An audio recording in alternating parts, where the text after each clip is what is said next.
So students, now we know that the main concern of the staffing function in any organization is what? That the timely fulfillment of manpower requirements. Correct? So the need for manpower arises in case of starting a new business or expanding the existing one, or at the time of replacing those who quit, retire, or possibilities are there that some of this employees has been transferred or promoted. So we need to take then the various steps involved in the staffing process. So in any case, whether it is the employees has been fired from the job or we have recruited the new one, the employees has retired, transferred, there is a need for the right person for the right job. Correct? But have you heard this phrase that water, water everywhere and not a drop to drink? This actually amplifies the fact that despite two-thirds of the earth being water, drinkable water is a scarce commodity, scarce resource. So may also be said of finding the right person for the right job. You must have people saying that there is a lot of unemployment. But when we take the interview, we call the people, then what kind of people comes? We don't get the right type of people whom we can offer the job, right? This we see every year, wherever we organize recruitment or selection procedure, then we find this thing. So people are there, but does they suit us? This is the question. So it becomes very important here, that staffing as a process that starts from understanding the manpower requirement within the organization and identifying the potential sources from where it can be met, right? So either from within the organization or from outside the organization, correct? So, and given that the right person is scarce, we understand it. So there is a need to market the job and the organization to the people. Even in you will find that in some of the situation where a single job vacancy might attract a few hundred of the applicants, and there is a challenge of selecting the most appropriate one. So freshly appointed person might need orientation, training to familiarize them with the way the things are done in an organization. And in case they have been selected only on the basis of academic qualification and aptitude for learning, they might need training in a specific skill as well. Take an example, if one is selected say by a business process outsourcing, BPO, you have studied it in class 11. So by virtue of being extrovert, the candidate is very extrovert and well versed in English speaking, but one needs to be trained in the relevant business process, that telephone conversation etiquettes, as well as the diction, adaptation before actual placement, correct? So the employee's experience during orientation and placement from his or her first impression of the organization. So an employee experiences first time during the orientation or the placement, that is the first impressions of the organization. So even if the employee is working in the organization, then also he is maybe in the job, so then also he may require some training or upgradation of the knowledge and skills, so that we can prepare that particular employee for the higher responsibilities, correct? So staff training and development is another important aspect of the staffing process. It means we need to take lot of steps to complete the function of staffing. True. So now whatever we have discussed, let us discuss it now stepwise. So step number 1, estimating the manpower requirement. See now, as you are aware that while designing the organizational structure, the organizational chart, we did a kind of analysis of the decision and the decision making levels. the activities as well as the relationship among them, the horizontal, vertical dimensions of the structure, all these things we have discussed and decided. So various job positions are created, correct? Now clearly the performance of each job needs an appointment of a person with a specific set of educational qualification, skills, or some kind of sometime prior experience also needed. So understanding the manpower requirement is not merely a matter of knowing how many persons we need, but also of what type. Given that we need to encourage women, persons from the backward communities, and persons with special abilities, like this Divyang people also we need to hire. So to assume the responsible positions in the organizations. So there is a need to understand that, and if the need be means to redefine the manpower requirements accordingly. So can you think why should we encourage such a diversity in the workforce? This I am leaving for you to ponder upon, and let me continue. See, in the process of staffing, or when we are going to do the manpower requirement, when we are going to estimate the manpower requirement, we need to understand the manpower requirement in two ways. One is the workload analysis, and in the other hand, the workforce analysis. These two analyses we need to do to estimate the manpower requirement. Now let us understand that what is this. See, the workload analysis, it involves determining number and types of human resource, means the staff, employees, people required to perform various jobs and to achieve the organizational objective. Correct? And then what is workforce analysis? Workforce analysis shows the number and types of human resources available with the organization. So how many people are available in the organizations? Correct. So such analysis would reveal whether we are understaffed, overstaffed, or we are optimally staffed. Means we need how much we need. We have that much people. So the aim is to have the right number and right kind of people in the right place and at right time. Now let me make this one thing, I am giving you one clue that how you can differentiate between the workload analysis and this workforce analysis. Workload analysis is what? That how many people you required, or what is your need, how many people you need in the organization to conduct your to achieve the organizational goal. So it is this workload analysis is talking all about the requirement or the need. And then what is workforce analysis? This is the availability of people, availability of staff in the organization, right? So take an example. We need to run our organization smoothly 50 people, and we have 40 people only in the organization. So availability is 40. How did you come to know about this? After doing this workforce analysis. And how many people you need, that you have come to know after doing the workload analysis. Now there is a difference between this. So 10 people we need to recruit, 10 people we need to select. So we have to now do the recruitment selection procedure, appointment of 10 people. Correct? This situation is not the right thing. See, if in any organization the overstaffing is there, people are not having the job to do, so this kind of situation would be there. They see what they are doing because they don't have the work to do. Now let us understand, after doing this manpower estimation of the manpower requirement, the second step which we have to take is the recruitment.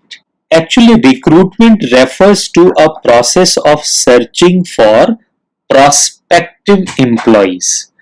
This part you can underline, prospective employees, and then stimulating them, encouraging them to apply for job in the organization. So here these two words are very important. One is prospective employees and another is stimulating or encouraging the prospective employees to apply for the job in the organization. So this information generated in the process of writing the job description and the candidate profile may be used for developing the situations vacant advertisement. Correct? So the advertisement may be displayed on the office gate or it may be get published somewhere. Whatever the way we want to do, we can do it. Now this become very important, that what do you mean by this job description? So now let us understand that what is job description. Correct? Basically it is a document listing the task, duties and responsibilities of a specific job. Right? So we may say that it's a written narrative that actually describes the general task or other related duties and responsibilities of a position, of a post. So this is the work which would be done by this person, and this is being described by the job description. So basically the idea of developing the situation vacant advertisement, yes, and now this advertisement may be displayed on the the factory or the office gate, or else it may be got published in print media, it can be flashed in the electronic media. Nowadays this digital platform is also being used, no, like whenever you open a particular website you see a pop-up and then some advertisement is there, so that also can be used to display our advertisement. So basically this step involves locating the potential candidate or determining the sources of potential candidates. Correct? There are large number of recruitment avenues available to a firm, which would be discussed later when we talk about the various sources of recruitment. We would be discussing this particular step recruitment in detail later on. So essentially the objective is to create a pool of the prospective job candidates. Correct?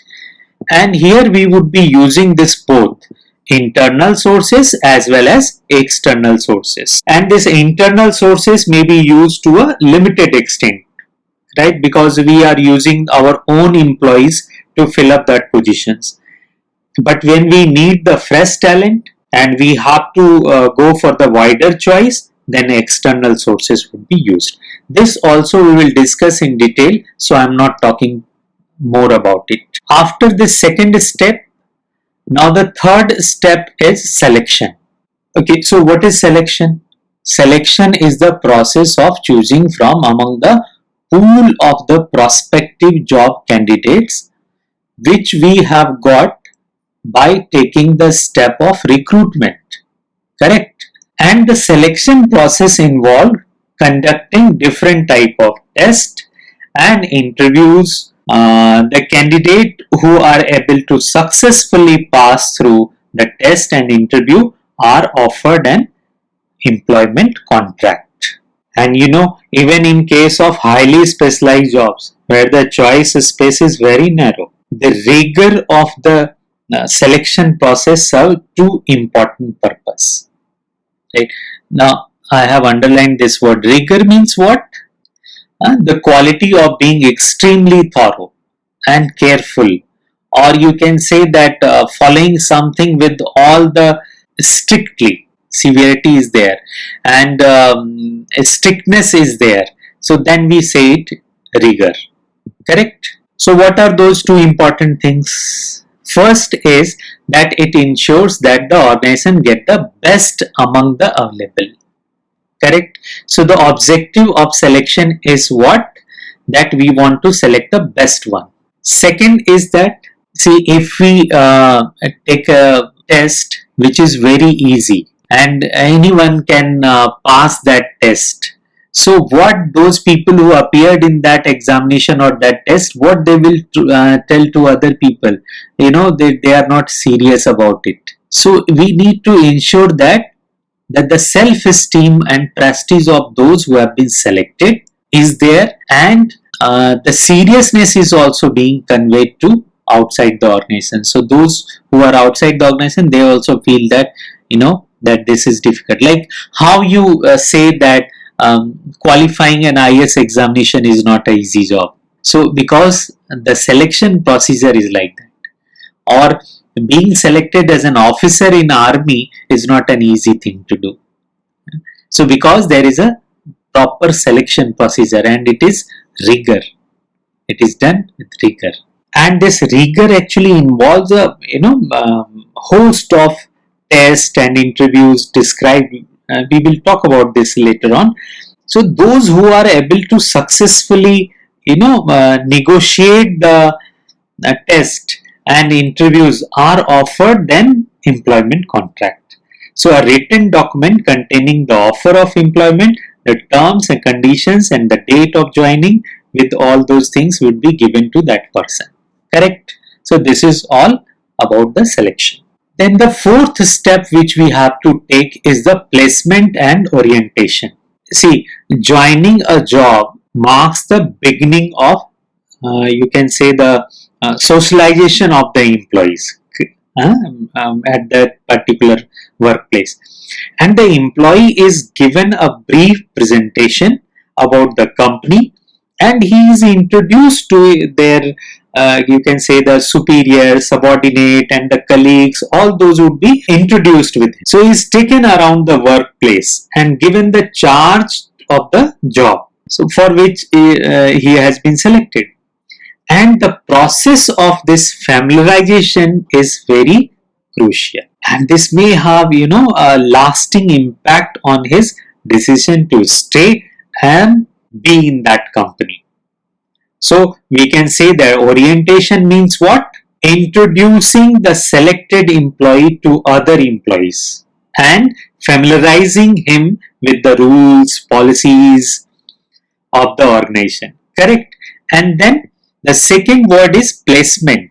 This placement means what? The employee occupying the position or the post for which the person has been selected. Correct? Now after, when the person has been placed, right, he has been oriented in the organization. Now what is the next step which would be taken? That is training and development. This training and development would be in the two ways may be there. One for the existing employees and one for the new joinees. So let us understand this. See, training is a process which facilitates employees learning, right? So it increases employees knowledge, aptitude, skills, and you can say the abilities. And development is what? Development refers to the learning opportunities provided to employee to acquire the new skills for career advancement and growth. To ensure this continued learning, organizations provide either in-house training or they may sponsor them for the different training program for their employees. Okay, so the basic aim of training and development is what? It will provide employees the opportunities to learn new skills, adopt the technological changes, and rise to the top. As well as it will enhance the employees' motivation, it will strengthen their competencies for an effective and efficient performance. It will also help the organization to increase profitability and retain its talented people. Correct? See, as discussed earlier, in most of the organization there is a separate human resource department which take care of staffing function, right? But in a small organization, what happens? The line manager is required to perform all these functions of management, say planning, organizing, staffing, directing, and controlling. So the process of staffing will then include 3 more stages, and these 3 more stages are what? A, performance appraisal. What does it mean? See, after the employees have undergone a period of training and they have been on the job for some time, so there is a need to evaluate their performance. Getting it? So the performance appraisal refers to a systematic evaluation of employees' performance against predetermined standard and their potential for development. Few things we must understand here. The standards are made known to the employees in advance, and superior is to provide feedback on their performance. The aim of this performance appraisal is what? To determine potential of an employee for better assignment, promotion, transfer, and all organizations have some formal or informal kind of appraisal system for their employees' performance. The process of performance appraisal will definitely include like defining the job, appraising performance, and providing feedback. So all such type of things are possible. So if it is asked in one statement that how to define, you can use this line: performance appraisal means evaluating an employee's current and or past performance as against certain already predetermined standards. So this you can use as a definition of performance appraisal. Correct? Now after performance appraisal, the next one is the promotion and career planning. See, any organization must encourage the employees to grow and realize their full potential. So it becomes necessary for all organizations to address career related issues and promotional avenues to serve employees' long-term interest. Right? So promotions are an integral part of people's career. Like promotion means the advancement of an employee in the management hierarchy. Right? So promotion is generally accompanied by greater job responsibilities, more pay, higher status, and greater prestige also. So I have mentioned here, you can check it. Then the next one is compensation. See, financial benefits play an important role in attracting and retaining a competent group of people. So managers should develop a sound compensation policy. Basically, the price of the job needs to be determined. So we may define, compensation refers to all forms of pay or rewards given to the employees. And these compensation may be in the form of direct financial payment like wages, salaries, incentive, commissions. They can be either time based or performance based. Two things are there, right?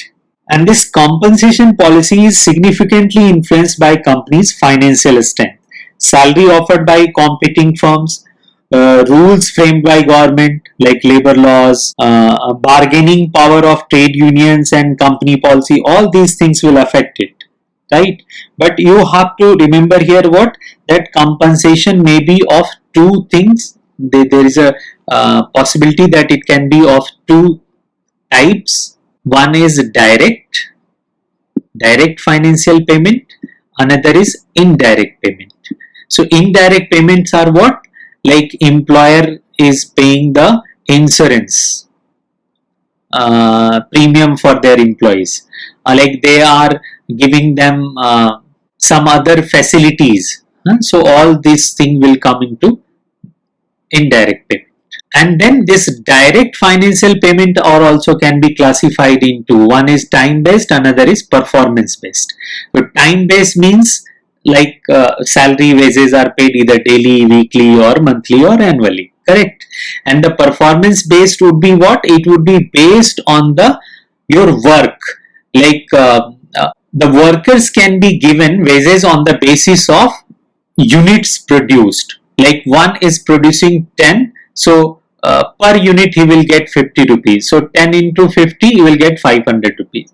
And there is some other worker is there who has produced 12 units. So he will get 600 rupees, like this. So in this way we have completed almost the 5 major steps of the staffing process, and then these 3 additional also we have discussed. Now let us just have a revision of all these 8 steps.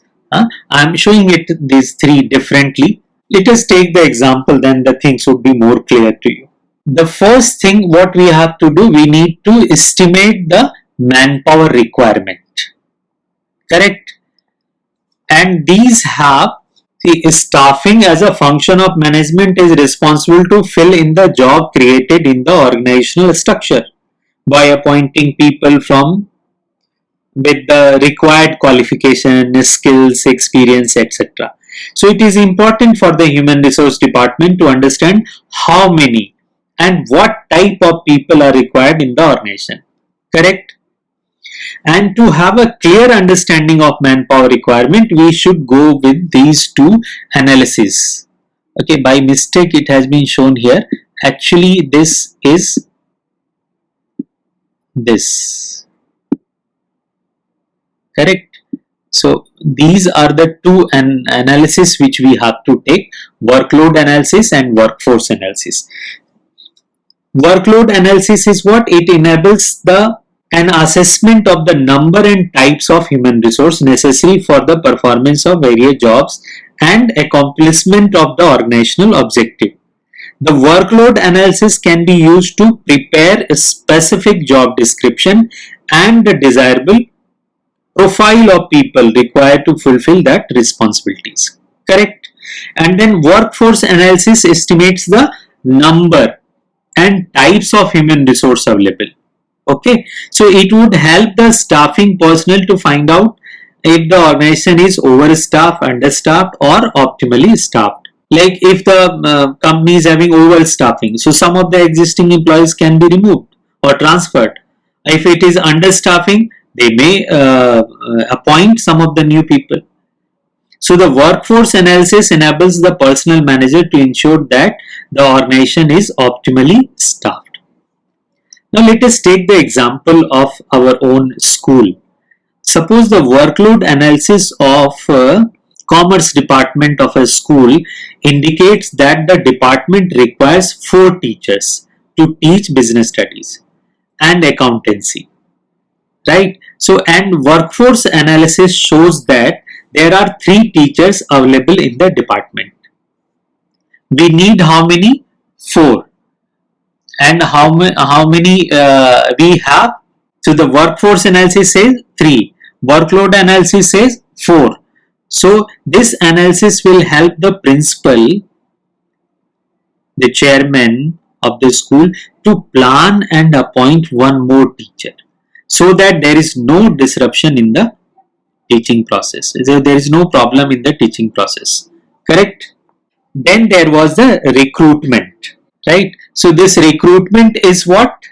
Recruitment is the process of searching for prospective employees and stimulating them to apply for jobs in the organization. Correct? And 2 major things we have to do into it. What?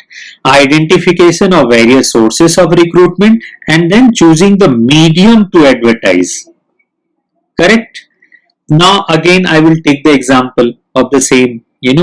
The school principal now may choose to advertise the position of accountancy teacher in the leading newspaper, school website, or they may spread this word around so that other teachers may recommend some good teachers they may know of. Correct? So these may be the methods to recruit. So this recruitment is there. Correct? Now selection is what? Selection is the process of choosing the best candidate among the pool of the prospective candidate. So this will ensure what? The organization get the best among the available.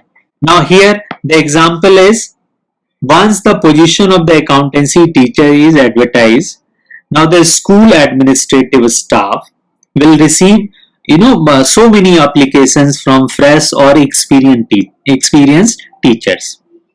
Now the head of the commerce department may select the best resume and call the selected candidates for interviews.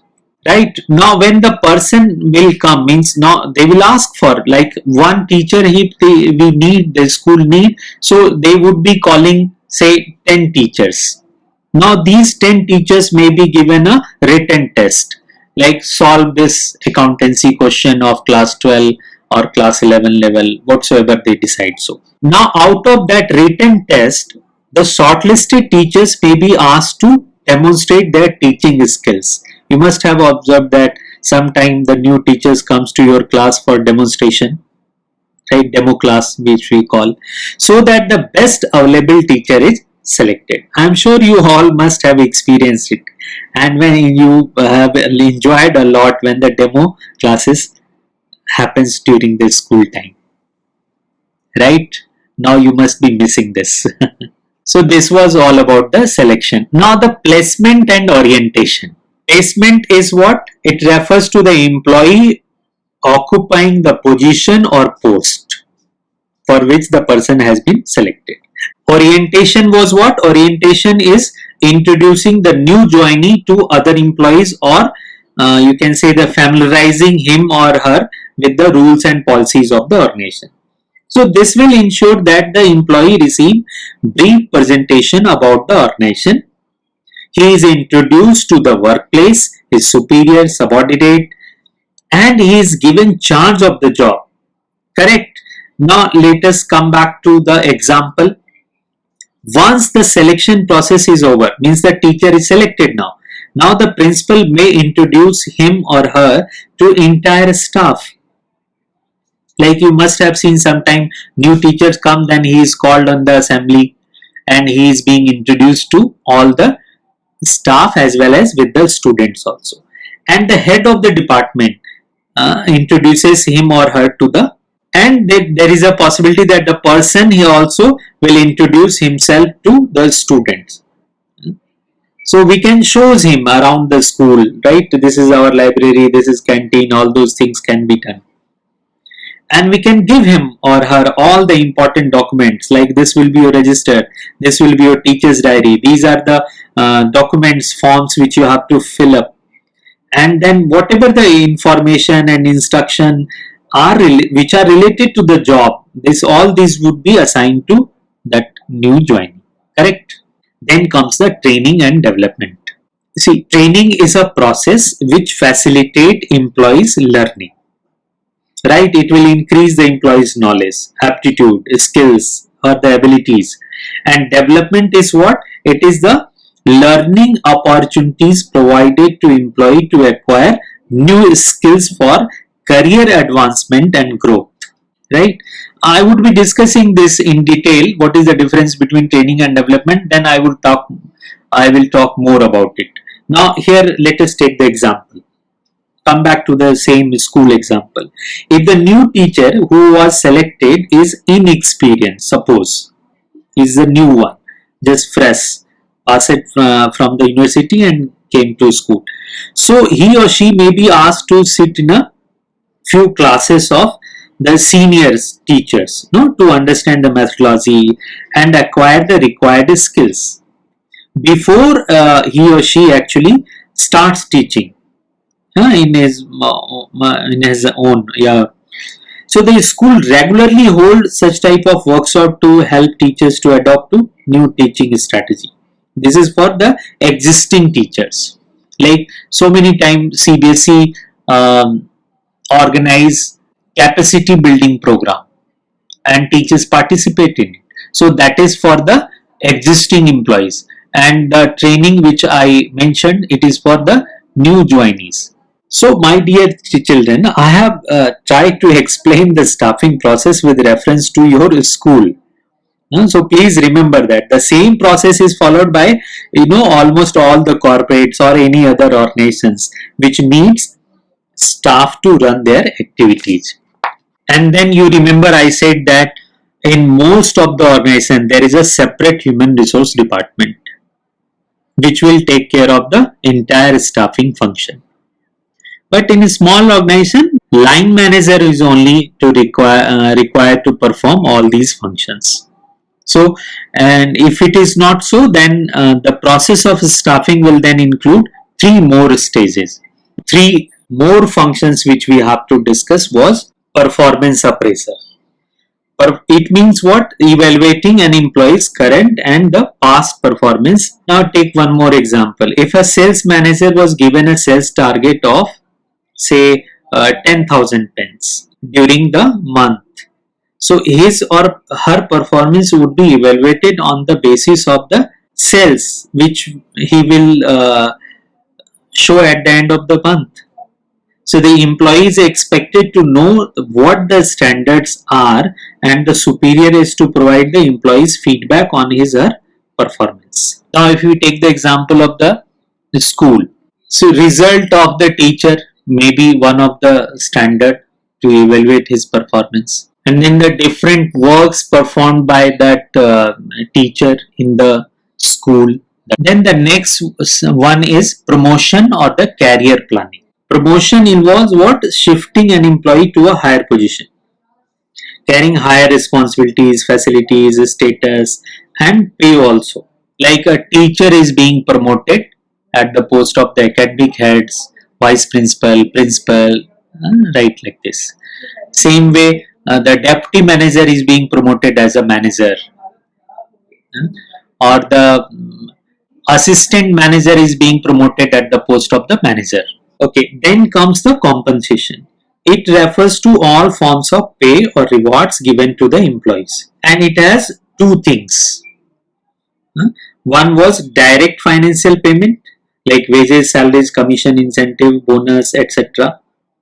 And this the second was one indirect payment. Indirect payment like vacations, employers contribution to social security schemes like provident fund, LIC, etc.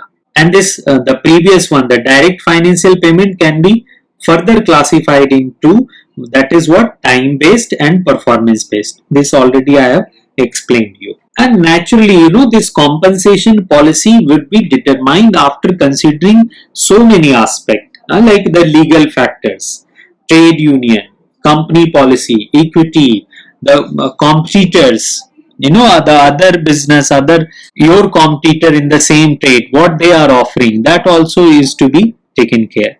So as a process, staffing actually includes acquisition, retention, development, and performance appraisal, say promotion and compensation of the most important resource of an organization, that is called human capital. Correct? Thank you.